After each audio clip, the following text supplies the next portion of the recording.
But ఏమంటే అవి చేసుకున్న కర్మల ప్రకారం ఆ యొక్క బాడీలో ఉన్నాయి. మనం ఇప్పుడు మన కర్మ ప్రకారం ఈ బాడీలో ఉంది. బట్ అడ్వాంటేజ్ డిఫరెన్స్ ఏంటి ఈ యొక్క మనిషి జన్మ అంటే ఇది ఒక రేరెస్ట్ ఫామ్. హ్యూమన్ ఫామ్ అనేది రేరెస్ట్ ఫామ్. ఎందుకు రేరెస్ట్ ఫామ్ అంటే ఈ యొక్క జ్ఞానాన్ని అర్థం చేసుకునే ఒక అవకాశం ఉంది మనకు. ఈ యొక్క జ్ఞానము కుక్కకో నగకో ఏనుకో లేకుంటే పిల్లికో నేను పిలిచి చెప్పడానికి రాదు వాటికి. ఎందుకంటే వాటిలో కూడా ఆత్మ ఉంది. But they don't have the developed intelligent consciousness. వాటి కర్మ ప్రకారం ఆ బాడీ ఉంది ఈ జన్మలో. బట్ అవి కూడా చేసుకున్న కర్మ ప్రకారం మంచి జన్మ వస్తుంది. ఎప్పుడు వస్తుంది వాటికి 84 లక్షల జీవరాశులు ఎత్తిన తర్వాత మళ్ళీ వస్తుంది. సో అంటే అర్థం చేసుకోండి ఈ మనిషి జన్మ ఎంత రేర్ అని. ఎంత rare to get this human body we have taken 84 lakh bodies. అది చేసి అన్ని పోయిన తర్వాత ఇప్పుడు వచ్చింది. ఇది మిస్ చేసుకుంటే మనకు తెలియదు మనం ఏ బాడీలో పోతాం. ఒకవేళ బాడీలో పోయినా సరే ఈ అవకాశం లేదు జ్ఞానం తెలుసుకోవడం. ఎందుకు తెలుసుకోవాలి ఈ జ్ఞానం అంటే ఈ జ్ఞానం తెలుసుకోవడం ద్వారా ఈ యొక్క cycle of birth and death అంటే ఈ 84 lakh బాడీస్ తీసుకునే అవకాశము మనం స్టాప్ చేయొచ్చు ఈ జ్ఞానం తీసుకోవడం ద్వారా. ఈ మనిషి జన్మ ఈ యొక్క జ్ఞానం మనకి ఎంత ఉపయోగం అంటే దీనికి మనం స్టాప్ చేయొచ్చు.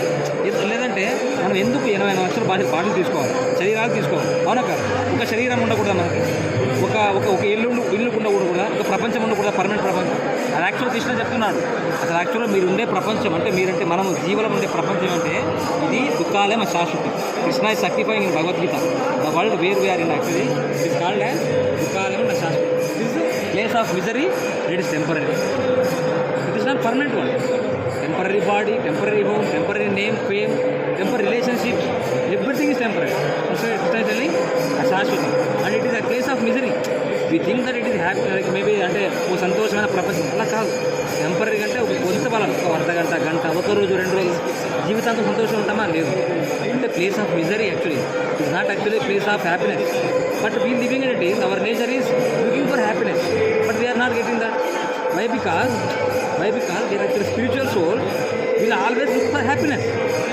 We never have birth actually. We never have death. We ante soul ki birth and death లేదు.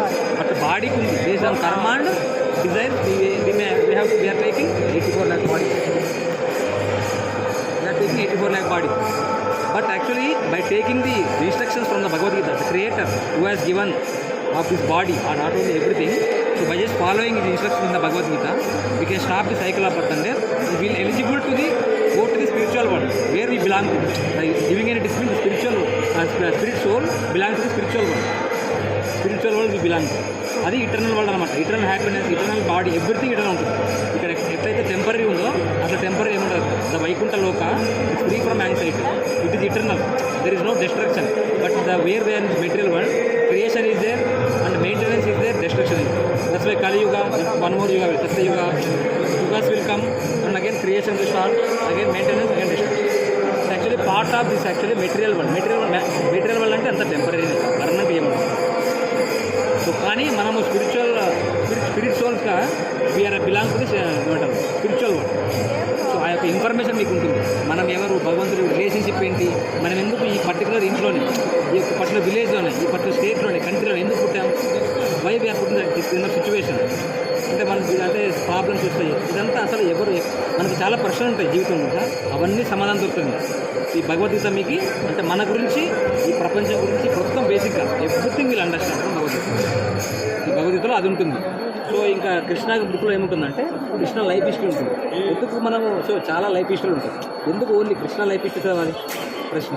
సో కృష్ణ చెప్తున్నాడు ఏమంటే భగవద్గీతలో మమై వాంశో జీవలోకే జీవభూత సనాతన. అంటే ప్రతి ఒక్క లివింగ్ ఎంటిటీ 84 లక్షల జీవరాశులు ఉన్నాయి. Every living entities part and parcel. అంటే మీరు నా యొక్క అంశాన్ని కృష్ణ చెప్తున్నాడు. మమై వాంశ అంటే మీరు నా అంశ అర్థం. భగవద్గీతలో 15వ చాప్టర్లో 15వ అంశంలో చెప్తున్నాడు కృష్ణ. సో ఇక్కడ ఇప్పుడు నేనేమైతే మాట్లాడుతున్నాను మహాభారత స్టోరీ అన్నీ ఉంటాయి. లేదు, మహాభారతమే ఉండదు. యాక్చువల్గా భగవద్గీత వచ్చేసి మీకు అన్ని వేదాల సారాంశం. 108 ఉపనిషత్తులు, 4 వేదాలు, 18 పురాణాల సారాంశం ఇది. మహాభారతం కానీ ఇంకొక పురాణాలు కానీ actually it's story kind of ఇతిహాసంగా. But that will not help అంటే దాని అది చదవాలి, ఇబ్బంది లేదు. బట్ అది చదివి మనం అర్థం ఏం చేసుకోవాలి అంటే మనం ఏం చేయాలి మనకి చదివి అర్థం చేసుకోవచ్చు. అది కూడా చదవచ్చు, తప్పేం లేదు. బట్ మనకి ఏం హెల్ప్ చూస్తుందంటే చెప్పాను కదా, 15 చాప్టర్ చెప్తానండి. మమై వాంశో జీవలోకే జీవభూత సనాతన.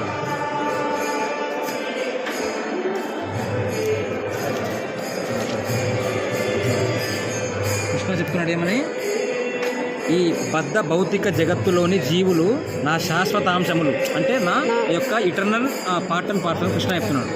కానీ బద్ధ జీవితం అంటే condition soul, we are conditioned, that's why we are taking 84 lakh body we are. But ఈ కండిషన్ వల్ల ఎలా ఉన్నామంటే టెంపరీ హ్యాపీనెస్, టెంపరీ బాడీ ఇవి ఉన్నా కూడా మనం సంతోషంగా ఉన్నాం, అంటే సంతోషం ఉన్నా అనుకుంటున్నాం కానీ సంతోషంగా లేదు బేసిక్గా. మనం అనుకుంటున్నాం బేసిక్గా నేను సంతోషంగా ఉన్నా, నాకు అంత బాగా. మరి ఎవరిని అడిగితే నీకు అంత బాగా అంత, బట్ బ్యాక్గ్రౌండ్లో అన్నీ ఉన్నాయి, సఫరింగ్ ఉంది, but we are thinking that we are happy. మాయ యొక్క ఇన్ఫ్లుయెన్స్ ఏమంటే మనం బాధలో ఉన్నా కూడా లేదు నువ్వు సంతోషం అని చెప్తుంది, అంత అలాంటి ఒక ఇన్ఫ్లుయెన్స్ అనమాట మాయా ఇన్ఫ్లుయెన్స్. సో అందులో చూడండి, దాని బద్ధ జీవితం కారణంగా వారు మనస్సుతో కలుపుకొని 6 ఇంద్రియాలతో తీవ్రమైన సంఘర్షణ చేస్తున్నారు. They are struggling actual, but they are happy. So Krishna is training.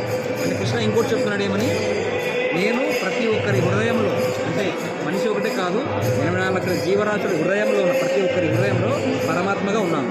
నా నుంచే జ్ఞానము, మతిమరుపు, ఏమంటారు